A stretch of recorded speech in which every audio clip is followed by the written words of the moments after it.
ठोस अवस्था के लेक्चर नंबर 4 में आप सभी का स्वागत है। प्यारे बच्चों, हम डिस्कस कर चुके हैं कि क्रिस्टलीय ठोस में कौन से अवयवी कण उपस्थित हैं और उन अवयवी कणों के बीच किस प्रकार के बल कार्य करते हैं। इस आधार पर क्रिस्टलीय ठोसों की 4 कैटेगरी हैं, 4 श्रेणी हैं। आणविक ठोस, आयनिक ठोस, धात्विक ठोस और नेटवर्क ठोस। इनमें से जो शुरू की 2 कैटेगरी हैं, आणविक ठोस या मोलिक्यूलर सॉलिड्स और आयनिक ठोस, इन दोनों को डिटेल में हम डिस्कस कर चुके हैं अपने पिछले लेक्चर में।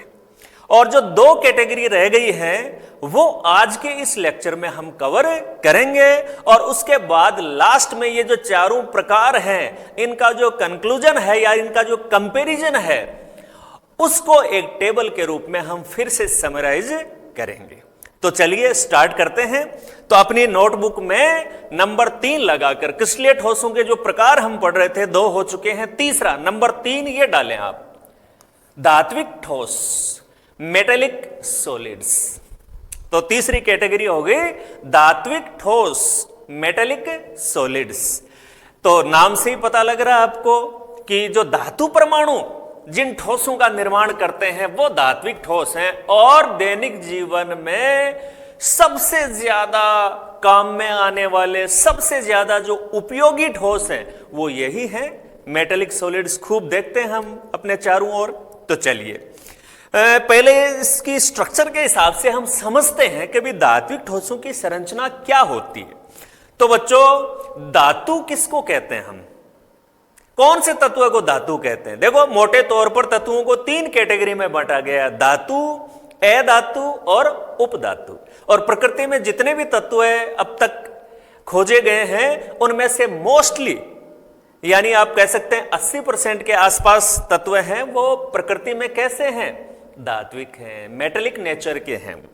तो धातु की सबसे बड़ी विशेषता होती है इलेक्ट्रॉन त्याग कर धनायन बनाने की प्रवृत्ति।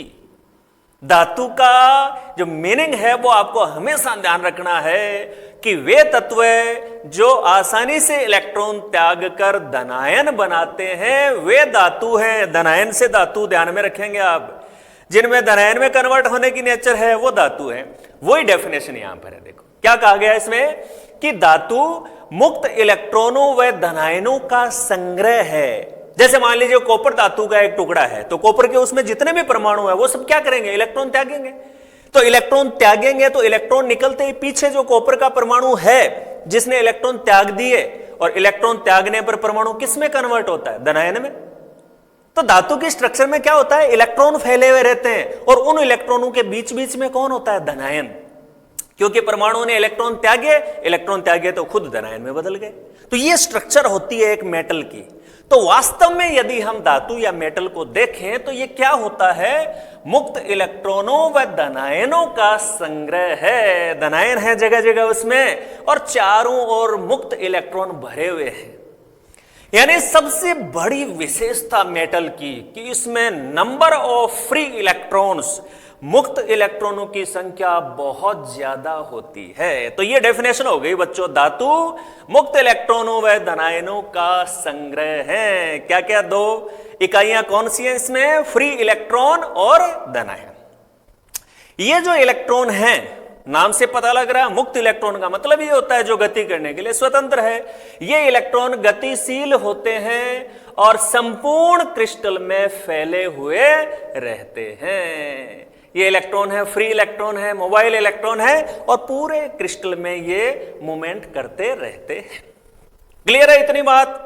तो धात्विक ठोस क्या है उसके जवाब में ये बात आ गई। अब क्वालिटीज की या गुणों की हम बात करें तो इसमें मूल जो बात है धात्विक ठोस में एक ही शब्द आपको ध्यान रखना है और वो है मुक्त इलेक्ट्रॉन, फ्री इलेक्ट्रॉन। जितने भी इसके गुण हैं सबका एक ही जवाब है, मुक्त इलेक्ट्रॉनों के कारण से। 3-4 इसकी क्वालिटी डिस्कस करेंगे, उसमें ये बात आपके अच्छे से क्लियर हो जाएगी। तो ये डेफिनेशन बच्चों नोट करने के बाद आपको पैराग्राफ बदलते हुए अपनी नोटबुक में और ये विशेषताएं इसकी नोट करनी है। जहां जहां मैंने अंडरलाइन कर रखा है केवल वो ही आपको नोट करना है। तो आपको क्या लिखना है, ये मुक्त और गतिशील इलेक्ट्रॉन धातुओं की उच्च वैद्युत और ऊष्मीय चालकता के लिए उत्तरदायी हैं। आगे ना वही बात है, यहां पर हम कहना चाह रहे हैं कि धातु होते हैं उनकी विद्युत चालकता भी बहुत अच्छी होती है, ये विद्युत के सुचालक होते हैं। अपने भी घरों में जो विद्युत परिपथ होते हैं फिटिंग की जाती है घरों में, तो उसमें आपको पता है कॉपर का वायर, कॉपर का तार काम में लिया जाता है, कॉपर धातु ही तो है, क्योंकि वो विद्युत के बहुत अच्छे चालक होते हैं और ऊष्मा के बहुत अच्छे चालक होते हैं। कारण क्या है, मुक्त electron, number of free electron बहुत ज्यादा होते हैं। जैसे ही परिपथ से इसको जोड़ा जाता है इलेक्ट्रोड से, तो इलेक्ट्रॉन एक सिरे से दूसरे सिरे की ओर गति करते हैं और आवेशों का प्रवाह होता है, वही तो विद्युत धारा है। तो ये मुक्त इलेक्ट्रॉनों की अत्यधिक संख्या के कारण विद्युत के अच्छे चालक हैं और यही बात ऊष्मा की चालकता में लागू होती है। तो विद्युत और ऊष्मा के अच्छे चालक होते हैं धातु, और उसके लिए जिम्मेदार कौन है, इनके मुक्त इलेक्ट्रॉन। तो ये बात नोट कर ली, उसमें विशेषता भी आ गई और साथ में उसका कारण भी आ गया।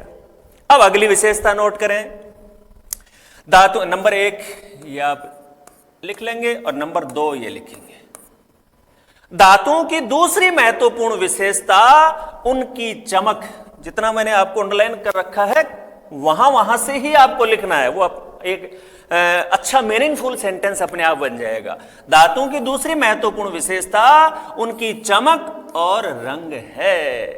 यानी हर धातु में एक अपनी चमक होती है, मेटेलिक लस्टर होती है, जैसे सोना है, चांदी है, इनकी अपनी एक चमक है। और इसके साथ साथ हर मेटल का अपना एक स्पेसिफिक कलर होता है। लोहे का अलग कलर है, तांबे का अलग कलर है, सोने का, चांदी का, प्लेटिनम का, आप देखते हैं मेटल्स का अपना एक स्पेसिफिक कलर भी होता है। और ये जो दोनों प्रॉपर्टी हैं कि हर धातु में धात्विक चमक होती है, हर धातु में अपना एक कलर होता है, उसके लिए भी जिम्मेदार कौन है, ये भी उसमें उपस्थित मुक्त इलेक्ट्रॉनों के कारण होता है। क्लियर है बात। अब इसके बाद प्रॉपर्टी नंबर 3 बच्चों, तीसरा पॉइंट आपको लिखना है, धातुएं अत्यधिक आघातवर्धनीय होती हैं और तन्य होती हैं। ये धातुओं की दोनों विशेषता। आघातवर्धनीय का मतलब आप जानते हो कि अगर किसी धातु को पीटा जाए तो वो बढ़ जाता है, उसके आकार में वृद्धि होती है। जैसे लोहे का टुकड़ा है, गर्म करके उसको हथौड़े से पीटा जाए तो फैल जाएगा, यह आघातवर्धनीयता है। और तन्य या डक्टाइल का मीनिंग क्या होता है कि धातु को खींचने पर वो तन जाते हैं, टूटते नहीं हैं, इसीलिए धातुओं को खींचकर उनके तार बनाए जा सकते हैं। तो धातुओं की महत्वपूर्ण बात, आयनिक में हमने पढ़ा था, उन पे चोट मारते हैं तब तो वो तो छोटे कणों में बिखर जाते हैं, और उसको हमने कहा था भंगुर प्रकृति, ब्रिटल नेचर।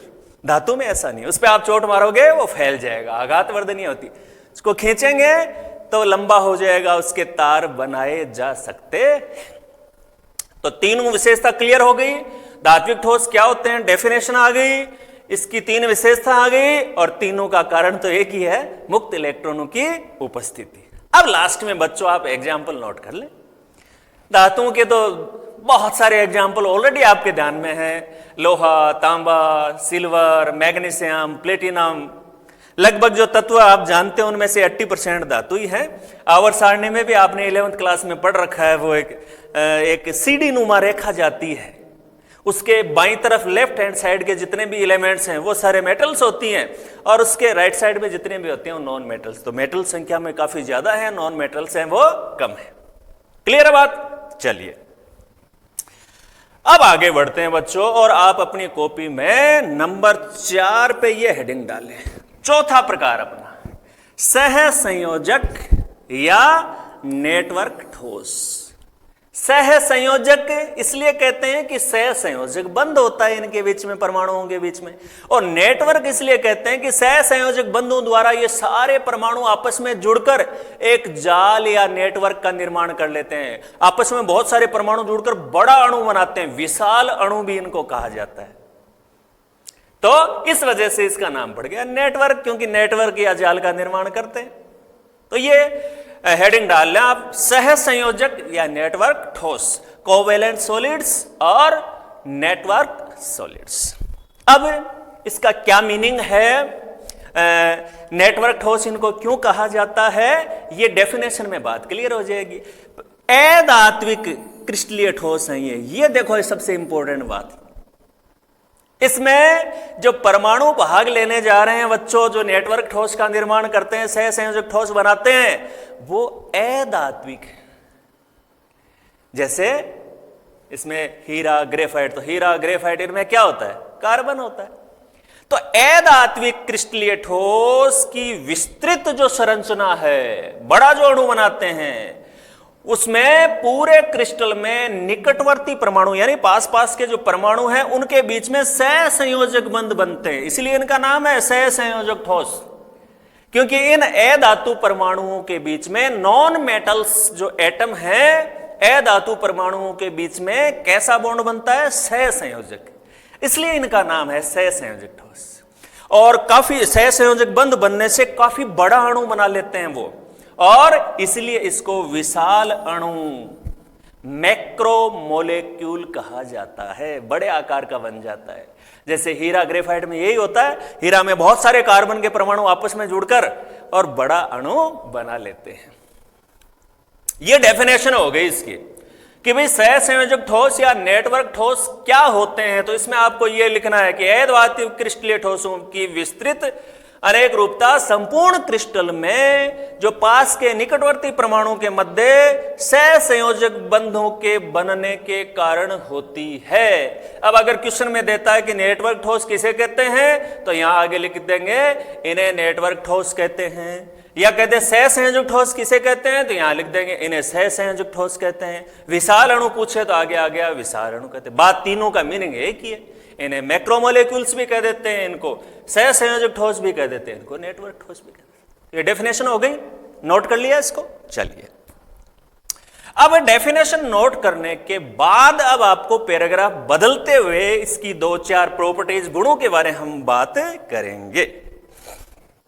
पहला, नंबर 1 जो विशेषताएं हम इसकी पढ़ रहे हैं, पहले आप नोट करेंगे कि इनमें सह संयोजक जो बंध होते हैं वो प्रबल होते हैं और दिशात्मक होते हैं, स्ट्रॉन्ग होते हैं, डायरेक्शनल होते हैं, निश्चित दिशा में बनते हैं। इसलिए परमाणु अपनी स्थिति पर अति प्रबलता से जुड़े रहते हैं, बंधे रहते हैं। यानी इनमें परमाणु के बीच में जो सह संयोजक बंध बनते हैं वो स्ट्रॉन्ग होते हैं और दिशात्मक होते हैं। इसलिए हर परमाणु अपनी पोजीशन पर, अपनी स्थिति के ऊपर मजबूती से बंधा हुआ है, अपनी स्थिति को वो छोड़ नहीं सकता। इसी वजह से ये ठोस अत्यंत कठोर होते हैं। बहुत इंपॉर्टेंट, देखो दुनिया के सबसे कठोरतम पदार्थों में आता है हीरा, ये कारण है उसका। आपसे एग्जाम में इसके ऊपर क्वेश्चन बनाया जा सकता है, हीरा अत्यधिक कठोर क्यों होता है, तो हम कहेंगे हीरे की संरचना में प्रबल व दिशात्मक सह संयोजक बंध होते हैं। प्रत्येक परमाणु अपनी स्थिति पर मजबूती से बंधा हुआ रहता है, इसलिए हीरा अत्यंत कठोर होता है। तो बहुत इंपॉर्टेंट क्वेश्चन। नंबर 1 विशेषता इसकी हमने पढ़ी कि जो इनमें सह संयोजक बंध होते हैं वो स्ट्रांग होते हैं, दिशात्मक प्रकृति के होते हैं, इसलिए परमाणु अपनी स्थिति पर मजबूती से बंधे रहते हैं। यही कारण है कि ये ठोस अत्यंत कठोर और भंगुर होते हैं। क्लियर बात? चलिए इसके बाद नंबर 2 लिखेंगे आप। अब बताओ, इतनी मजबूती से इसके परमाणु बंधे हुए हैं तो गलनांक इनका क्या होगा? उच्च ही होगा इनका। इतने मजबूत बंध हैं तो उनको तो तोड़ने के लिए बहुत ज्यादा उसमें ऊर्जा देनी होगी, काफी उच्च ताप पे गर्म करना पड़ेगा। तो इनका गलनांक, देखो गलनांक जो होता है वो तो जो बंध होते हैं उनकी प्रबलता पर ही डिपेंड करता है। बंध अगर कमजोर होंगे, जैसा आणविक ठोसों में हमने देखा था, तो थोड़ा सा गर्म करते ही वो टूट जाएंगे, गलनांक कम होगा। और बंध स्ट्रॉन्ग है जैसा कि इनमें है, गलनांक उच्च होगा। तो नंबर 2, इनका गलनांक अत्यंत उच्च होता है। क्लियर बात? ये कारण इसका अंडरस्टूड है, इसमें आ गई बात। तीसरी बात इसमें लिखेंगे, ये विद्युत रोधी होते हैं। विद्युत रोधी होते हैं। देखो कोई भी पदार्थ में विद्युत धारा का चालन बच्चों दो ही तरीके से हो सकता है, या तो उस पदार्थ में मुक्त इलेक्ट्रॉन हो, जैसा कि हमने धात्विक ठोसों में देखा, या फिर उसमें मुक्त आयन हो। दोनों के साथ मुक्त शब्द काम में ले रहे हैं, होना ही पर्याप्त नहीं है, वो फ्री होने चाहिए गति करने के लिए।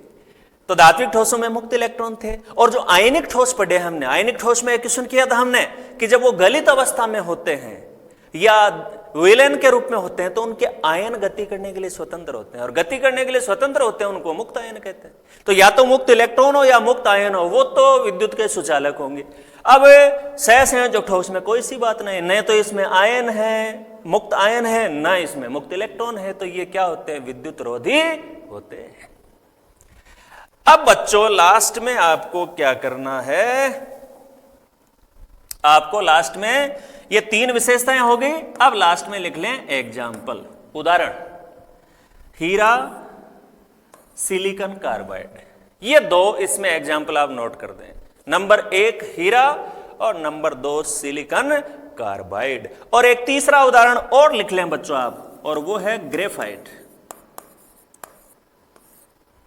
हालांकि ग्रेफाइट अपने बहुत सारे गुणों में, नॉर्मली इन नेटवर्क या सहसंयोजक ठोस के जो गुण होते हैं उनसे अलग गुण दर्शाता है ग्रेफाइट। उसको भी हम यहां पर क्लियरिफाई करेंगे कि ऐसा क्यों है। तो आपने डेफिनेशन नोट कर ली, तीनों विशेषताएं लिख ली, और नीचे उदाहरण लिख लिए, हीरा, दूसरा सिलिकॉन कार्बाइड और तीसरा ग्रेफाइट। इतनी चीज आपकी बिल्कुल क्लियर है, नोट कर लिया आपने। चलिए, तो अब आगे की बात जो है, ग्रेफाइट है वो अलग एक्सेप्शनल गुण क्यों दर्शाता है? सारे सहसंयोजक ठोस होते हैं वो अत्यंत कठोर होते हैं, ग्रेफाइट नरम होता है।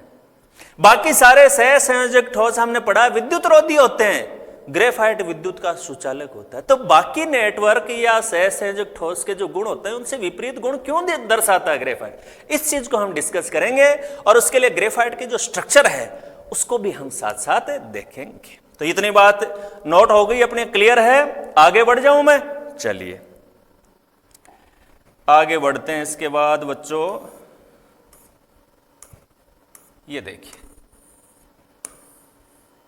यहां से हम बात कर लेते हैं, यहां से हम बात कर ले ग्रेफाइट ऐसा क्यों दर्शाता है, इसके गुण अलग क्यों। तो आपने जो विशेषता और उदाहरण लिखे थे उसके नीचे आपको क्या लिखना है?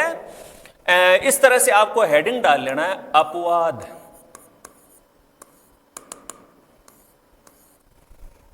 नीचे आपने हेडिंग डाल लिया अपवाद, एक्सेप्शन, और फिर उसमें यह बात नोट करेंगे, ग्रेफाइट मुलायम और विद्युत का चालक है। सारे जो सहसंयोजक ठोस होते हैं वो कठोर होते हैं, ये मुलायम है। सारे विद्युत रोधी है, कुचालक है, ये सुचालक है।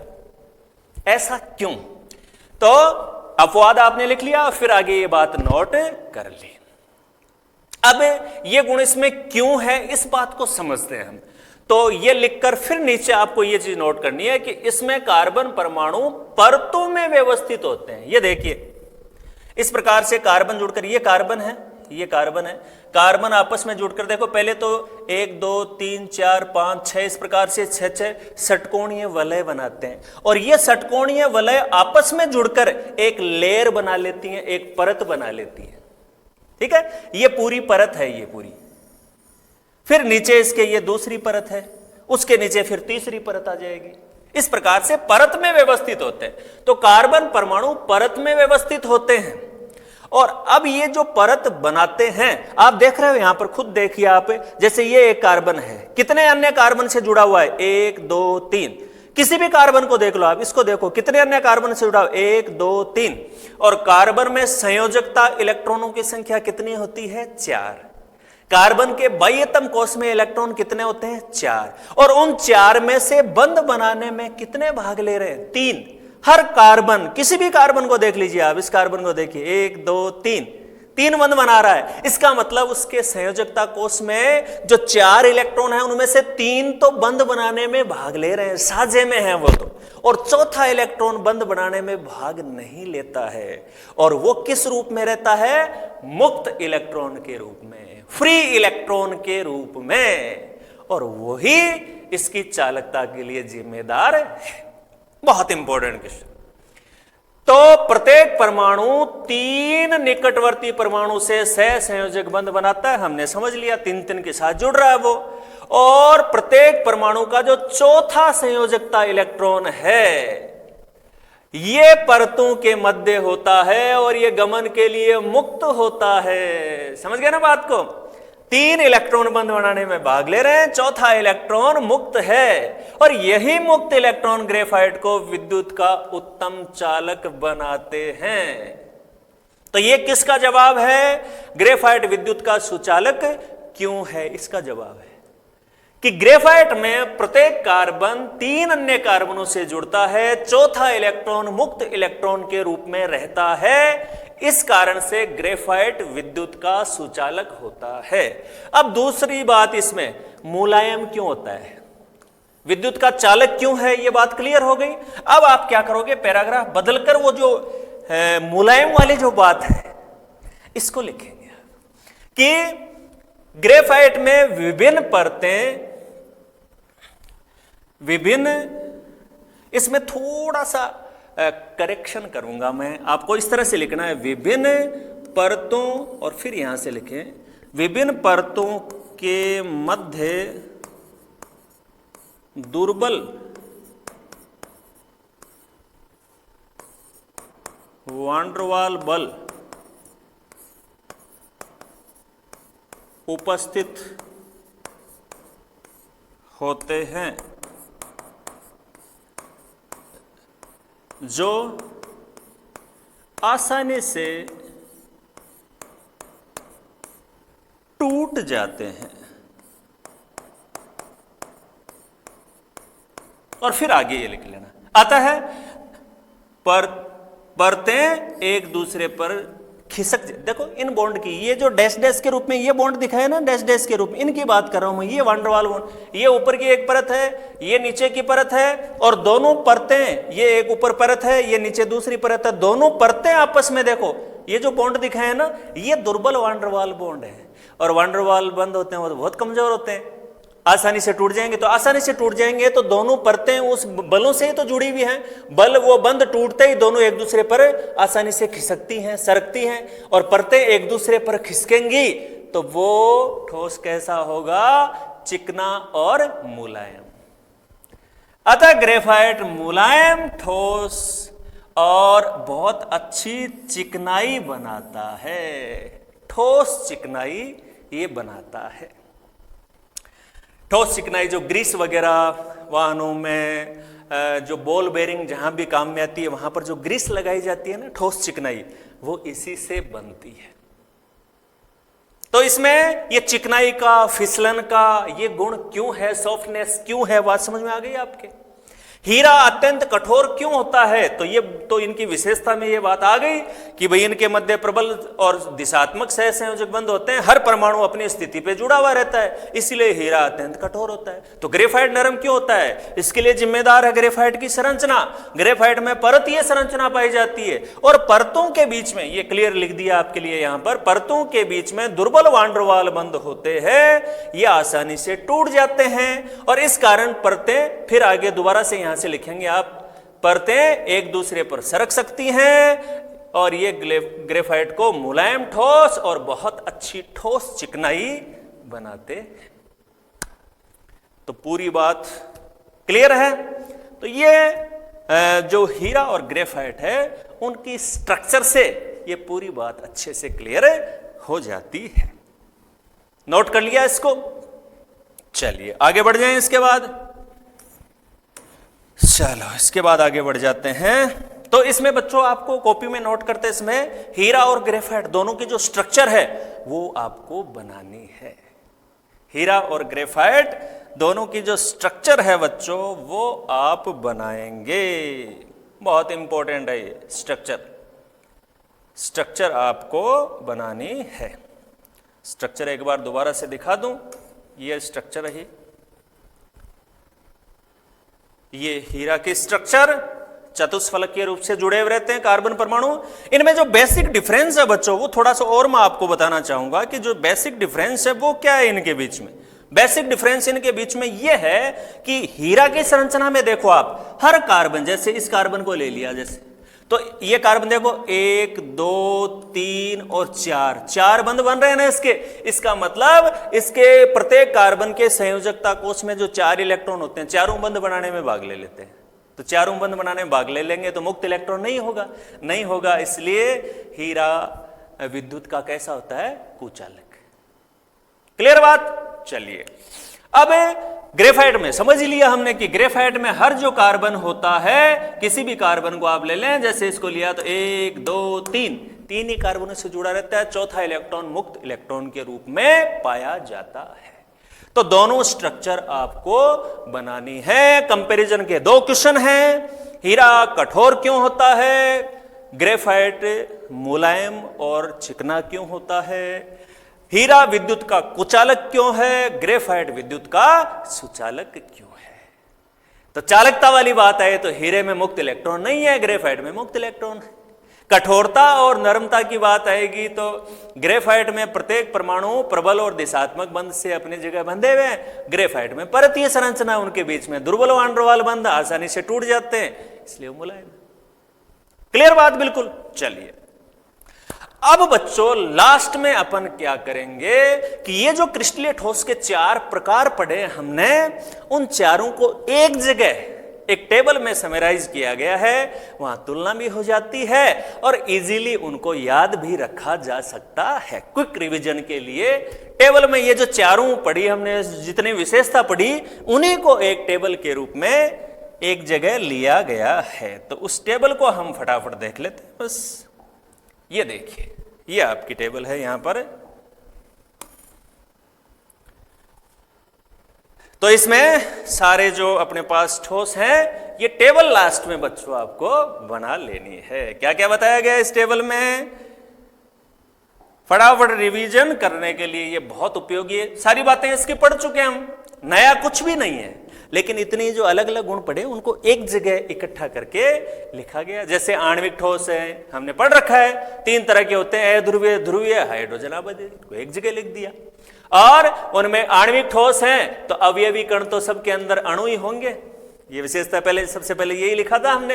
अब इसमें हमने अलग अलग पढ़ा था, इसने एक जगह कर दिया इसको कि जो अध्रुवीय होते हैं उनमें दुर्बल परिक्षेपण लंदन बल होते हैं। ध्रुवीय में क्योंकि दोनों में प्लस माइनस होता है तो द्विध्रुव द्विध्रुव अन्य क्रिया होती है। हाइड्रोजन आबंधित वालों में हाइड्रोजन बॉन्ड बनता है, हमने पढ़ा था हाइड्रोजन। और उच्च विद्युत ऋणता वाले जो 3 तत्व हैं, फ्लोरीन, ऑक्सीजन और नाइट्रोजन, और ये उदाहरण जो हमने देखे थे वो ले लिए।